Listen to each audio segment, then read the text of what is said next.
السلام علیکم ورحمۃ اللہ وبرکاتہ۔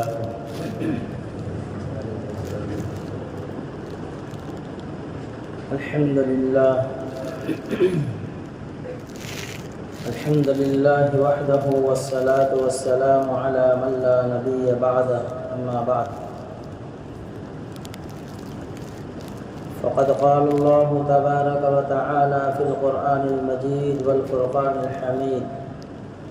اعوذ باللہ من الشیطان الرجیم، بسم اللہ الرحمن الرحیم۔ قد افلح من تزکى وذكر اسم ربه فصلى، وقال تعالى في مقام آخر: قل يا عبادي الذين أسرفوا على أنفسهم لا تقنطوا من رحمة الله، آمنت بالله صدق الله مولانا العظيم وصدق رسوله النبي الكريم، ونحن على ذلك من الشاهدين والشاكرين، والحمد لله رب العالمين۔ سبحانك لا علم لنا إلا ما علمتنا إنك أنت العليم الحكيم، رب اشرح لي صدري ويسر لي أمري واحلل عقدة من لساني يفقهوا قولي۔ اللهم صل على سيدنا مولانا محمد وعلى آل سيدنا مولانا محمد وبارك وسلم۔ بزرگان محترم، عزیز ساتھیوں، نوجوانان اسلام، محترم مصلیان کرام، رمضان المبارک کا مہینہ چل رہا ہے۔ اس مہینے کے تعلق سے بہت ساری باتیں قرآن اور حدیث کی روشنی میں ہمارے سامنے آئے۔ 2-3 جمعہ اس عظمت والے مہینے کے گزر گئے، اب یہ آخری جمعہ ہے جس کو جمعۃ الوداع کہا جاتا ہے۔ جمعۃ الوداع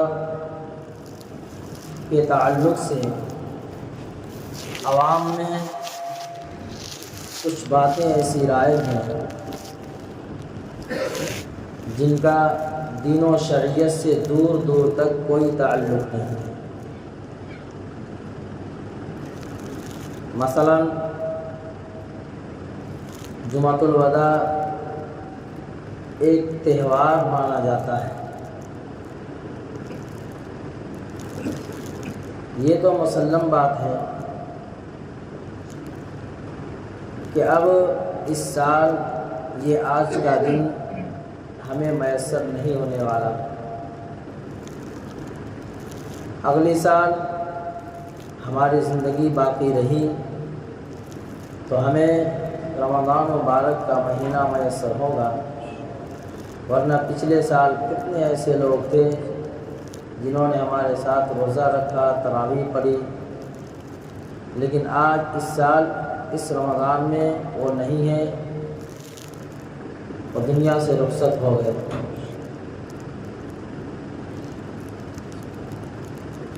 یوں تو ہر سال کا ہر مہینہ، ہر مہینے کا ہر ہفتہ، ہر ہفتے کے ہر دن کا گھڑی گھنٹہ اللہ رب العزت کے بنائے ہوئے ہیں۔ رمضان مبارک کا مہینہ سید الشہور کہا گیا، یعنی تمام مہینوں کا سردار، اور جمعہ سید الایام کہا گیا کہ تمام دنوں کا سردار ہے۔ جمعۃ الوداع شرعی نقطۂ نظر سے جس طریقے سے عام جمعہ کا دن ہے، ایسے ہی جمعۃ الوداع کا بھی دن ہے۔ باقی جو چیزیں، جو اعمال آج کے دن کے لیے مخصوص کیا جاتا ہے کہ مثلا 2-4 رکعت نماز ایسی پڑھی جائے جس میں فلاں صورتیں اتنی بار پڑھیں گے تو پوری زندگی کی جتنی نمازیں چھوٹی قضا ہوئی ہیں ان سب کا کفارہ بن جائے گا۔ یہ من گھڑت باتیں ہیں، ایسا کچھ نہیں۔ حدیث میں کہیں دور تک اس کا تذکرہ نہیں۔ جتنی نمازیں چھوٹی ہیں ان سب کی قضا کرنا لازم ہے۔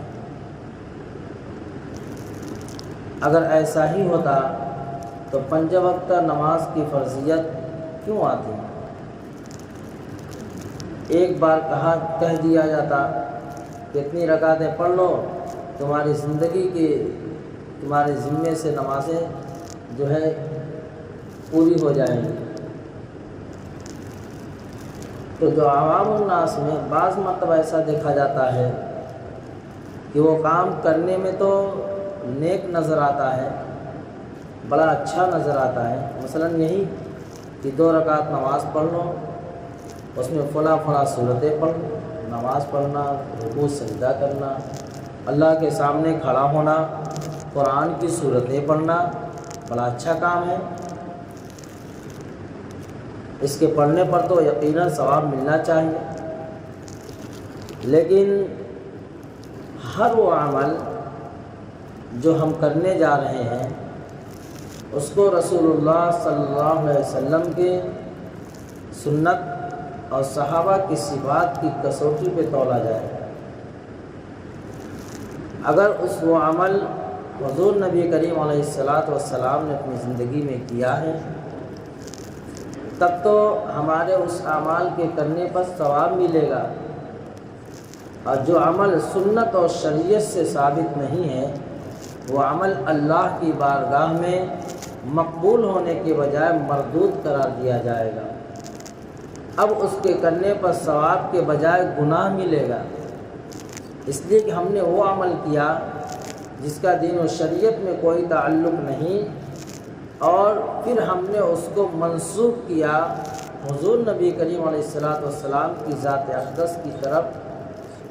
تو اللہ کے رسول صلی اللہ علیہ وسلم نے فرمایا من کذب علی متعمدا فلیتبوأ مقعدہ من النار، کہ جو شخص میری طرف جھوٹی نسبت کرے، اللہ کے رسول صلی اللہ علیہ وسلم فرماتے ہیں جو شخص میری طرف جھوٹی نسبت کرے اسے چاہیے کہ اپنا ٹھکانہ جہنم میں بنا لے۔ خود نبی کریم علیہ السلام کی زبان مبارک سے نکلی ہوئے الفاظ ہیں۔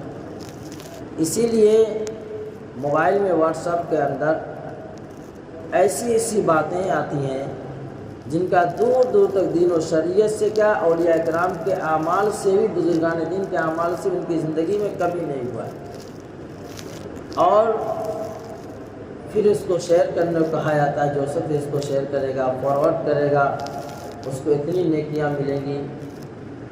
تو اگر ہم من گھڑت باتیں ہیں، اگر ہم نے اس کو شیئر کیا، جتنے لوگ اس پہ عمل کریں گے ان سب کا وبال اور گناہ ہمارے نام اعمال میں ہے۔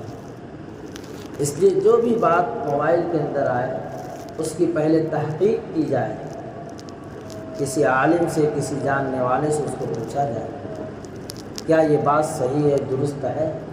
اگر درست ہے، صحیح ہے، تب تو ہم اس کو دوسروں تک شیئر کریں، نہیں ہے اگر اس کو جواب بتا سکتے ہیں تو اس کی اصلاح فرما دیں کہ بھائی یہ بات، یہ میسیج جو تم نے کیا ہے یہ تو شریعت کے خلاف ہے، یہ حدیث میں یہ کوئی بات نہیں، جبکہ حدیث کی طرف منسوخ کیا گیا، لہذا ایسی باتوں سے گریز کرنا چاہیے، بچنا چاہیے۔ تو جمعۃ الوداع بطور جمعۃ الوداع کے کوئی الگ سے مخصوصیت نہیں رکھتا۔ ہاں یہ اور بات ہے کہ جب رمضان مبارک کی آمد ہوتی ہے تو اس کا استقبال کیا جاتا ہے۔ اب جب رمضان مبارک کا مہینہ رخصت ہو رہا ہے تو دنیاوی اعتبار سے جب ہمارے گھر کوئی مہمان آتا ہے تو جتنی عظمت کا حامل مہمان ہوتا ہے ویسے ہی اس کا استقبال کیا جاتا ہے اور پھر اس ایسے ہی اتنے ہی عظمت کے ساتھ احترام کے ساتھ اس کو رخصت بھی کیا جاتا ہے۔ تو رمضان مبارک کا مہینہ آیا، اللہ تبارک و تعالیٰ نے ہمیں قرآن کریم کی تلاوت کی توفیق عطا فرمائی۔ رمضان مبارک کے مہینے میں عام دنوں میں 5 وقت کی نماز ہم پابندی سے پڑھا کرتے تھے۔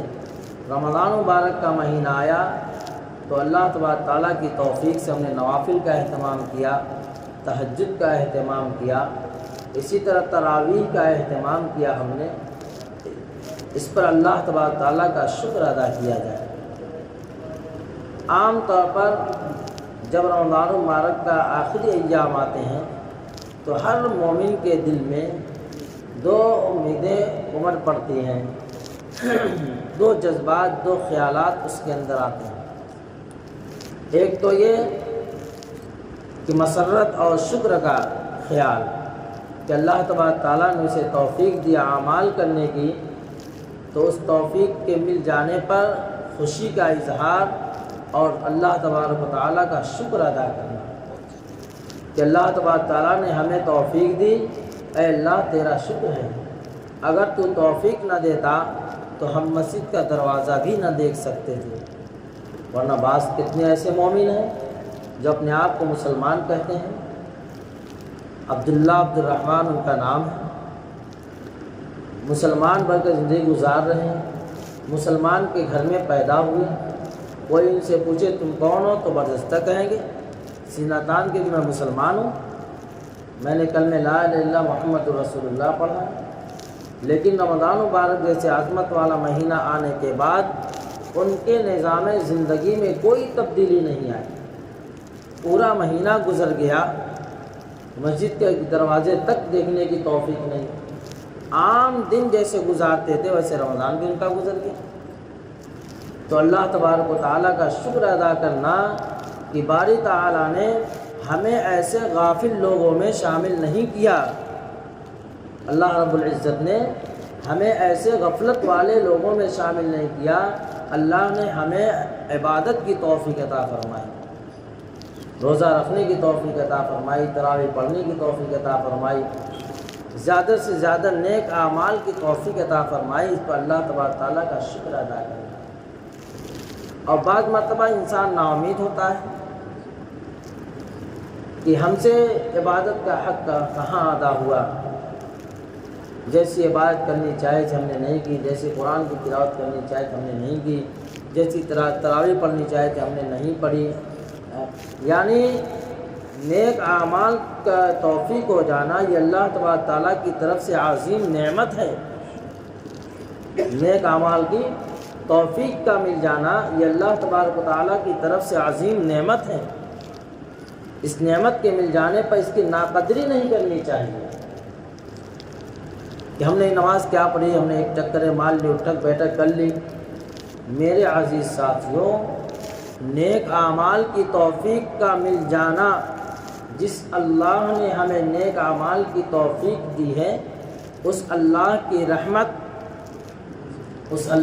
رحمت ہمارے ٹوٹے ہوئے اعمال سے زیادہ بہتر ہے۔ اللہ تبارک و تعالیٰ کو اعمال کو قبول کرنا ہی تھا، اس لیے اللہ نے ہمیں تراویح پڑھنے کی، روزہ رکھنے کی توفیق عطا فرمائی۔ اللہ تبارک و تعالیٰ سے ہمیں یہ امید رکھنی چاہیے۔ اس لیے اللہ نے کہا قل یا عبادی الذین اسرفوا علی انفسہم لا تقنطوا من رحمت اللہ، کہ اے میرے بندوں تم میری رحمت سے نا امید مت ہو کو، نا امیدی کفر ہے، بلکہ اس پہ اللہ تبارک تعالیٰ کا شکر ادا کرو۔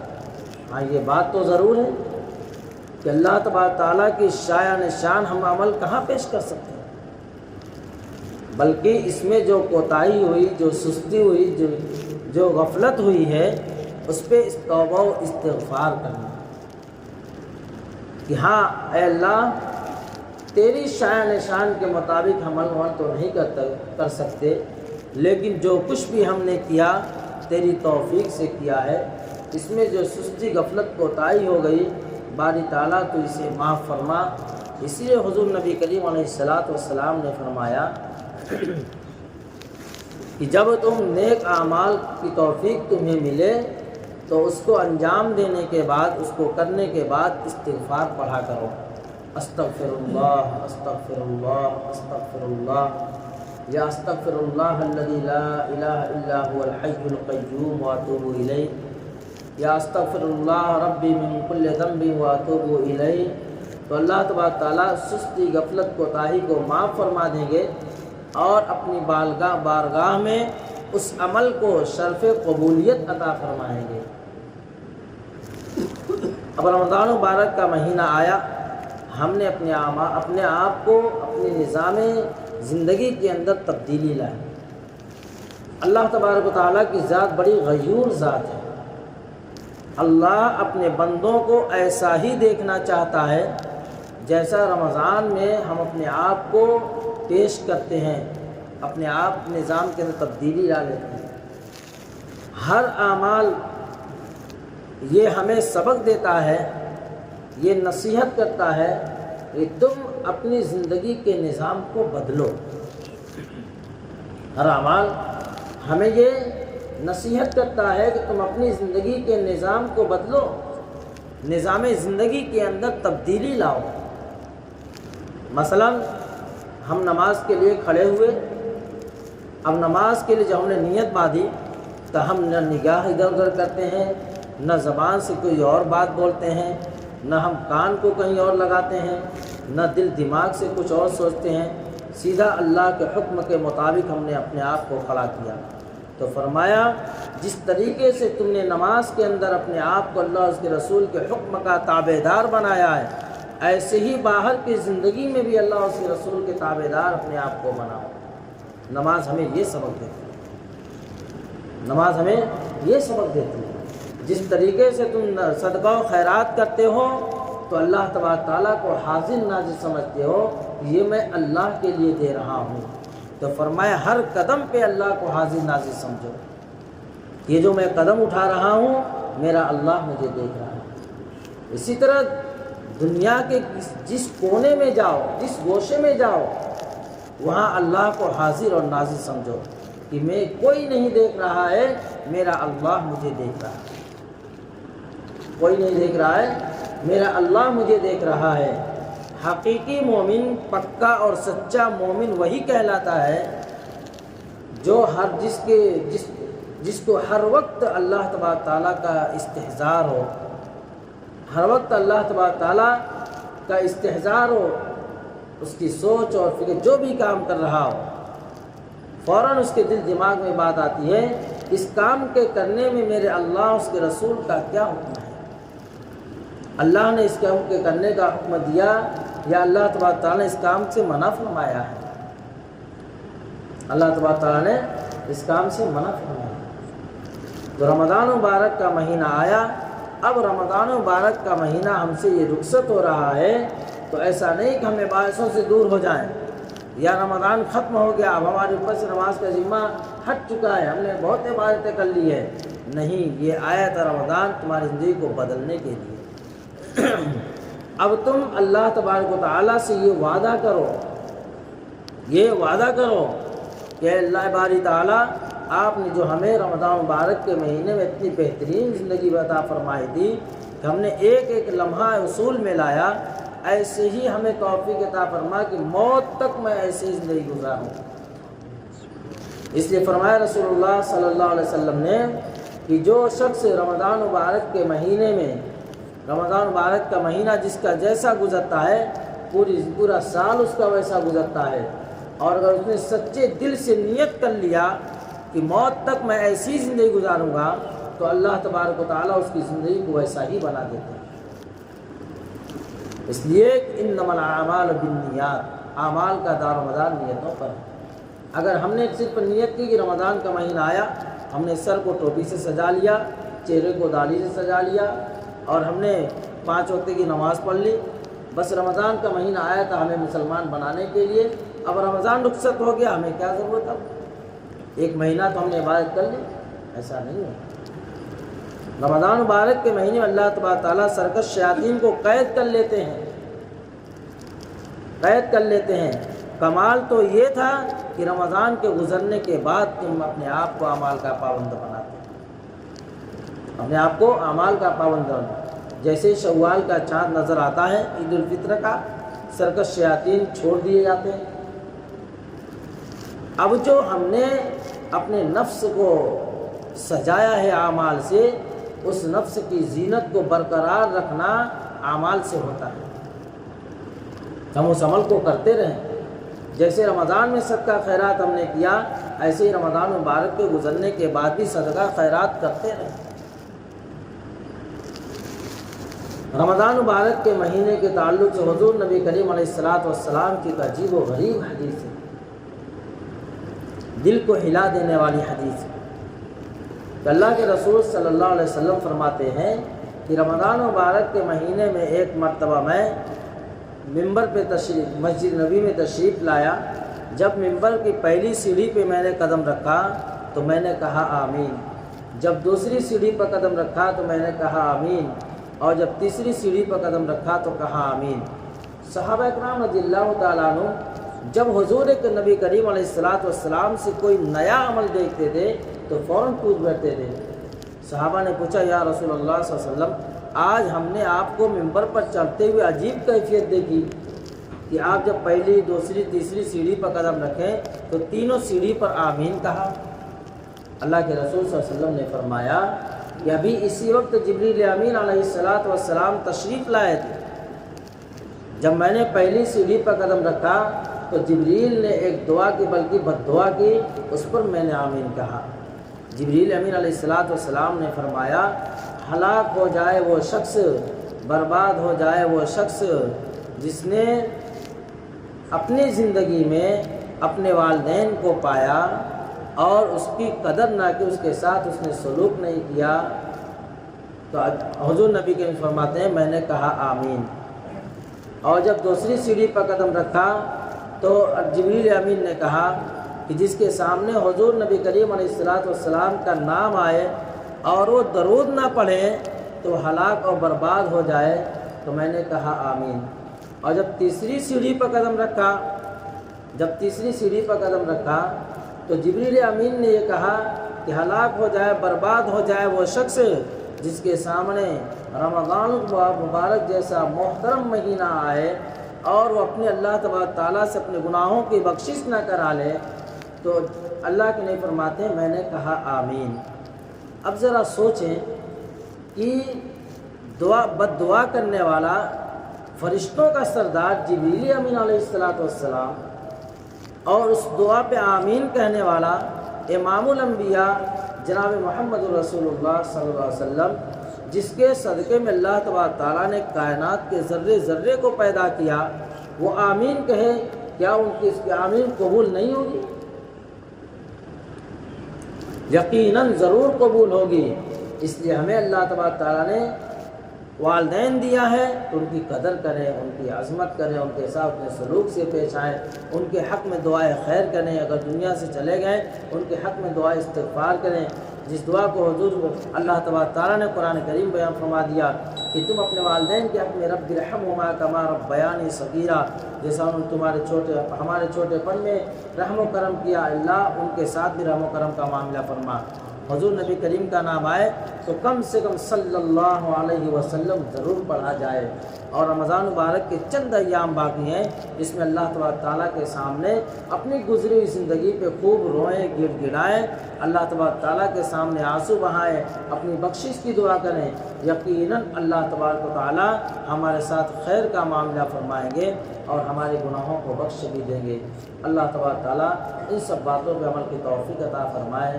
وآخر دعوانا الحمد للہ رب العالمین۔